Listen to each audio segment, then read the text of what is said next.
Three tomatoes are walking down the street. Papa tomato, mama tomato, and baby tomato. Plain Ketchup presents. Starring Lindsay Hinkle and Jamie Nelson. So this is Plain Ketchup, is it? I prefer something with a little more kick. Everybody's favorite condiment-themed entertainment podcast. Put some hot sauce on my burrito, baby! Hot sauce. Nobody puts ketchup on a hot dog. You're listening to Hot Sauce on PlainKetchupPodcast.com. The theme of the month is the creative process because, as you can tell, when it comes to podcasting, Lindsay and I are painfully creative. What else can you do that's creative? Who, me? Yeah, but something funny. Something creative that I can do that's funny? Like making soap or something.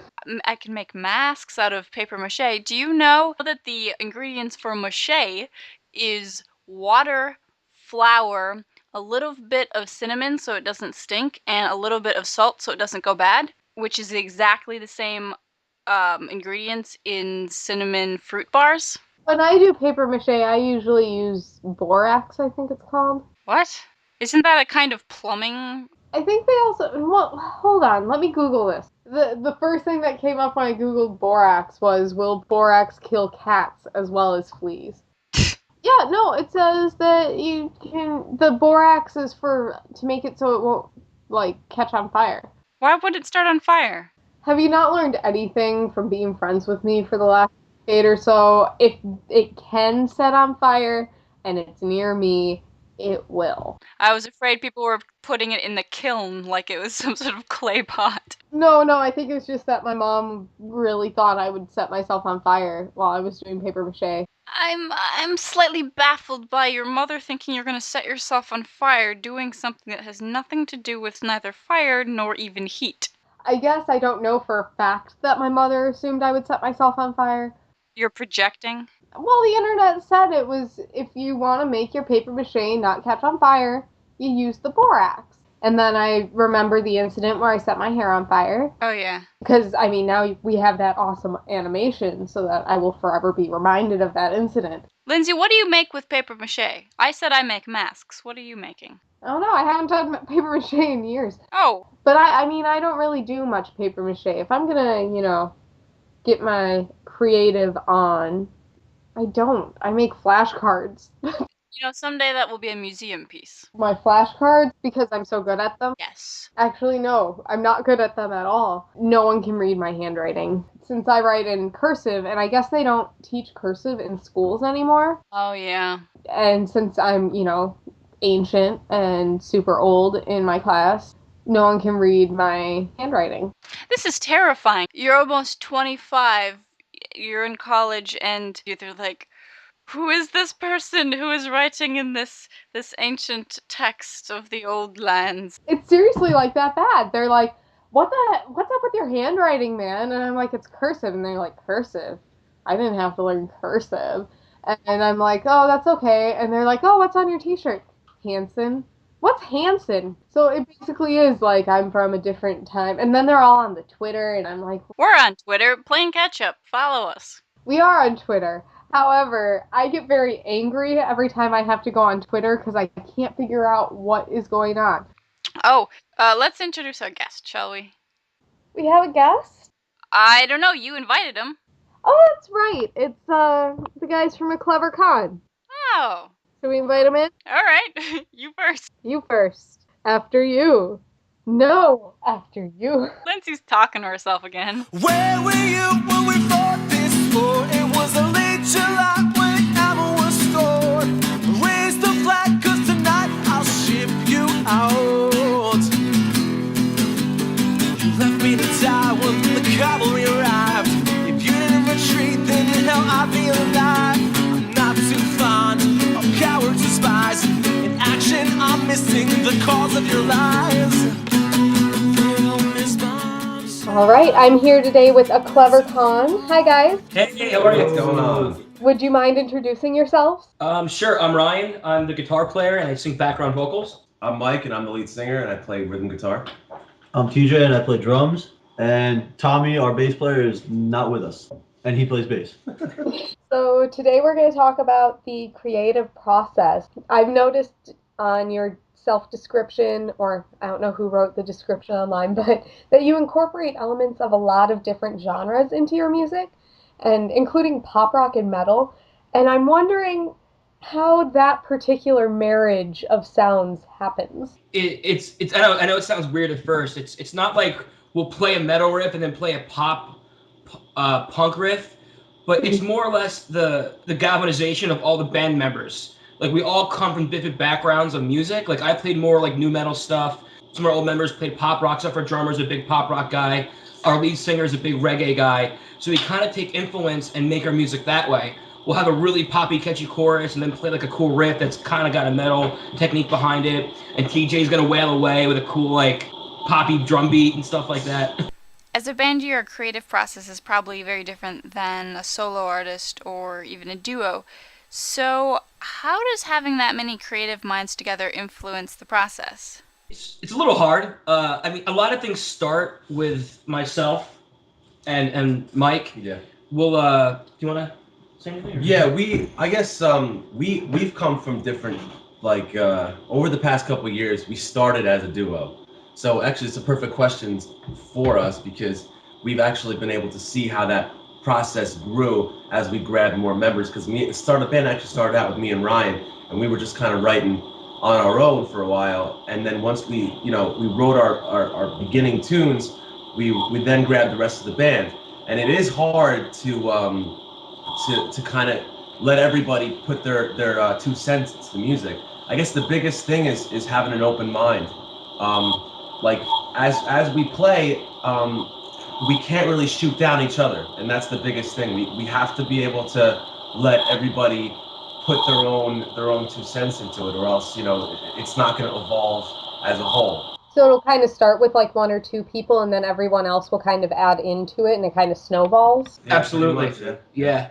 I mean, we're at my house right now, and about 75% of the music has started at some point, like in this house, between either myself or Mike saying, hey, I've got a guitar riff, or hey, I got a cool vocal line that we can write music to. We'll start something, either complete it or bring it to the studio where we rehearse, show TJ, show Tommy, and we'll jam out from there and see what they want to throw into it. Very cool. Can you kind of walk me through like a typical songwriting experience? Or is there no typical? Basically, Mike will come to my house on a Wednesday afternoon, 5:30 after work. Well, no, you gotta go before that. Before that, what will happen is I'll wake up in my boxers, and I'll eat a bowl of cereal, and I'll have this tune inside my head, and I'll just play a little bit of a riff, and it won't be like a complete song. It could be almost like a couple different measures, Yeah. And maybe even just a one-liner vocal riff. So what I'll do is I'll call Ryan at like 10 o'clock in the morning. He'll probably be sleeping, and I'll be like, dude, I have this riff. Can I come over and can we play? So and then it basically it just evolves from that. And then Ryan will get his hands on it, and he'll put his 2 cents into it, and he'll say, okay, I like what you're doing here. Why don't you try playing it a little bit this way? Why don't you try singing it a little bit that way? And then once we have a little bass behind it, then we bring it to TJ. TJ does his thing, and he may actually change the whole entire song completely because he may want to play it faster. He may want to slow the song down a little bit. It might be going a little too fast. And I guess TJ and Tommy, our bassists, they kind of work as a duo, as far as rhythm is concerned. And then it just becomes, a big mess until we can sit down and make something that works. When we're trying to mix like a pop vocal with a metal guitar riff. It's very tight. It can be arranged in the right order. Right? Yeah, right. It's like I want to do blast beat here, but I want to sing falsetto. All right, well, does it work? Let's try it. Yeah. We do argue a lot, but like I said before, like if you have an open mind, like you can make anything happen. Like you gotta, it's a give and take, because when you get in a group with really great people, like really great musicians, you can't turn it down, even if it's not really your sound or if it's not really what you're into, like you make it work. So yeah, and just as a side note, like our new bass player Tommy, he's been in the band for like about 9 months. Yeah, something like that. He, we haven't really written anything that new yet because we're still working on recording a record from material songs we had for about 2-3 years, and he comes from a totally different background. He can slap like it's no one's business. So the second we start working on new material and he's involved, it's going to totally expand our sound to a new road. A little bit of background on my next question. I ride the bus a lot, and I have like thoughts when I'm on the bus that I really just want to stand up and shout to people. Do you guys like ever have those moments with your songwriting, and do you like immediately call each other, or am I just insane? No, you're absolutely not insane. Yeah. It actually works both ways. Lyrically, I'll be drinking at the bar, and I'll have that Hemingway moment of I'll think of a really cool like lyric line, and I'll email it to myself. So I wake up the next morning hungover, and I'm like, oh, that's a great line. That's a great verse for a song. Or I got a voice note recorder on my BlackBerry, so I can record stuff as I'm walking around down the street. Say I'm walking, and I hear a tune, I can hum it and save it, or even email it to Mike, the rest of the band. Mm-hmm. And the beautiful thing about being in a band is our ideas that we have, that like our messages that we want to send out to the public. You know, it's so easy to be able to say it in a song. You know, so we as of lately we've been trying to push that. So like if we think of something, or if we're around somewhere and something happens and it really makes us unhappy, you know, if we see something that we don't like, we like to put it in our music, and it's a lot easier for us to do it that way, you know? I have to comment on is your interests on the Facebook page. I don't know if anyone's ever commented on this before. No. You know, the fans, the Dirty Mags, the toga parties, you know, those all make sense to me for interests. But Spin the Bottle, Strangers? I'm going to pull that up real quick, because I don't think everyone is... I'm just going to show the guys real quick on Facebook what we're talking about. Who wrote that? Fan interest. You are fans. Dirty Magazine, Toga Parties playing Spin the Bottle. I think that was Mike who wrote that. Mike, the lead singer, or? Mike, the lead singer, not Mike, the publicist. Okay. There's so many Mikes, like, names running through my head right now. I've never tried that, but I don't know. I guess Facebook is so old. I don't remember if I wrote that or not. Maybe I did. Why not? So why specifically with Strangers, or if nobody's wrote it? Well, I'm not going to make out with my friends. How often does this situation present itself? Does it come up often? Once every never. When I saw those interests, I just immediately thought of like the funniest things you could put on an online dating profile. But if I read those, I would just crack up. Walks on the beach. You gotta meet new people somehow. So you guys obviously have an excellent sense of humor. Do you feel that carries over into your music? It's weird because when it comes to music, we're totally serious about stuff. Yeah. When it comes to the context of a song, you know, we joke around a lot with our song titles because it's sometimes hard for us to sum up a song in like 1 to 7 words. For instance, we're working on, for humor-wise, we're working on a song now in the studio called Katy Perry Sex Tape. Oh my. Mike, do you want to give a little preface? We like Ryan said, we're very serious with the songwriting and the like the way the songs are and how we present ourselves. But as far as naming songs, like we kind of thought it would be funny if we named. It's basically like a project of ours. When the song comes out, because we're actually currently recording it, when it comes out, it's going to be listed online as Katy Perry Sex Tape. Yeah. So if somebody was to write down Katy Perry, or I want to see Katy Perry naked, or I want to see a Katy Perry sex tape, our song might possibly pop up in that name frame. Right. So it's kind of like a social experiment at the same time as naming a song. Exactly. Right. Exactly. We've also got a song called Death Cab for Mannequin. Right. Which is a little less funny, but but it's the band Death Cab for Cutie. Yeah. But that's about as I guess as funny as we get. You know, when we play live, we're very comical. We amp the crowd up and we make a lot of jokes. But in our music, we kind of stay really serious. Yeah. Like as far as messages and stuff I want to write about and when we're in practice and when we're trying to get stuff done. Yeah. We mess around in practice. But the content of the songs is totally like we're very, very. We try to stay as professional and serious as we can with it because it means so much to us. How long have you been playing together now? I think we collectively 3 years. Yeah. Wow. With Mike and Ryan have been playing for what, 5, 6? Yeah, we've had different lineups over the last couple of years. And the album that you're working on now, I have an EP, but is this your second album? Yeah, it's our second official album. We had like demo recordings before the Robot EP, which you have. This is our second. This is going to be our second project. We had plans to release an LP now, but we decided due to time and financial constraints to release it as 2 separate EPs. So this upcoming record is going to be called Mannequin Love Part 1, and then sometime after that we'll release another 6 to 7 track EP called Mannequin Love Part 2. So when do you have an idea of when the first part will be released? It's going to be between the summer and fall of 2012. We're getting really close with it though. Like we made a lot of headway. We're in the studio Last night. We We spent 15 and a half hours recording vocals yesterday. we started. Yeah, we started at 11. I didn't get up till 4 o'clock in the morning. I didn't go to bed till 4:30. I woke up at 12. So we're making a lot of headway on it. We're just we're spending a lot of time on it because we kind of like have the whole thing go bigger or go home, you know. So we spend a lot of time and we're spending a lot of money on this because we just want to make it perfect. So is that what's next on the docket for you guys, or do you have a tour coming up? Just the record. I mean, touring. We all have very strict day jobs.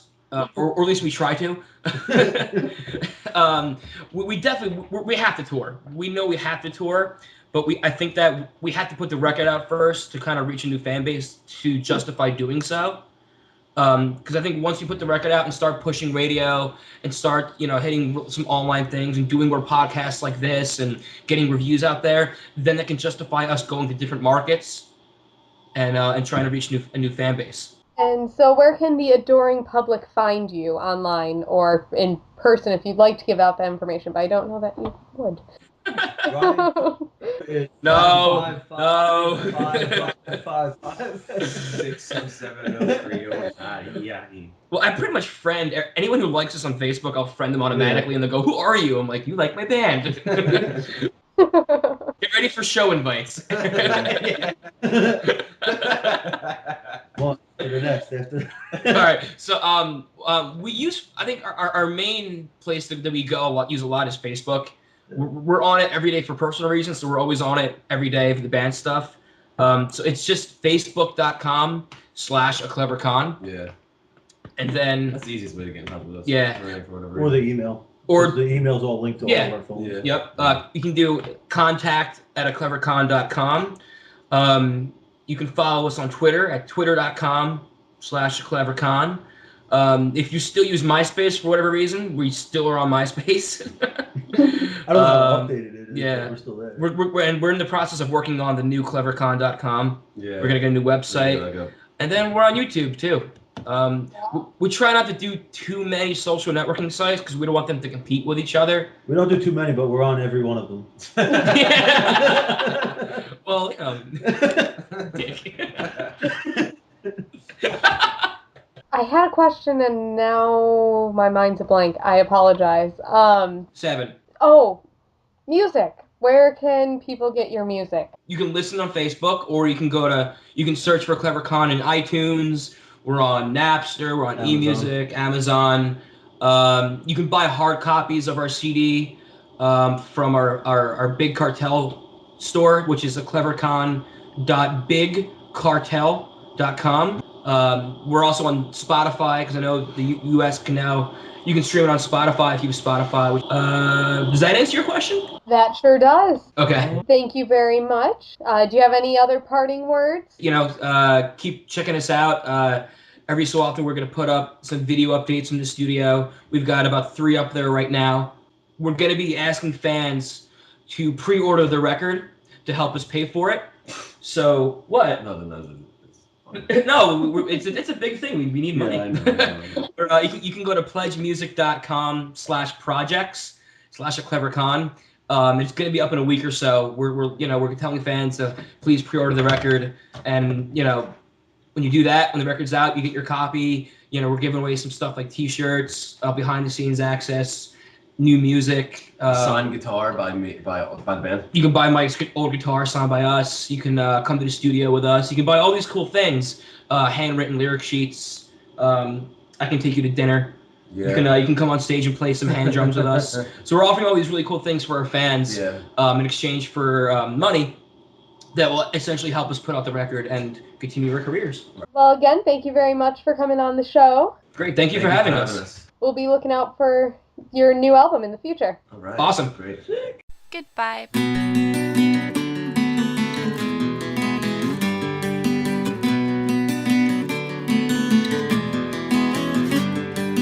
Why should I care about the universe? Verses are so empty. Take the time to figure out the mess inside without a doubt. I wish that I knew what I was thinking when I thought that I could save you. You pushed me up against the wall. I never really thought it was my fault. It's so sad how the swelling of your heart can predict the end. The end.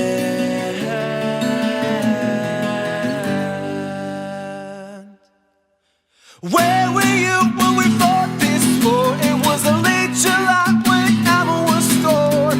Raise the flag, 'cause tonight I'll ship you out. You left me to die when the cavalry arrived. If you didn't retreat, then in hell I'd be alive. I'm not too fond of cowards and spies. In action, I'm missing the cause of your lies. Little Miss Bombshell went to the market to pick up her courage and wait till she was drafted. Well, little Miss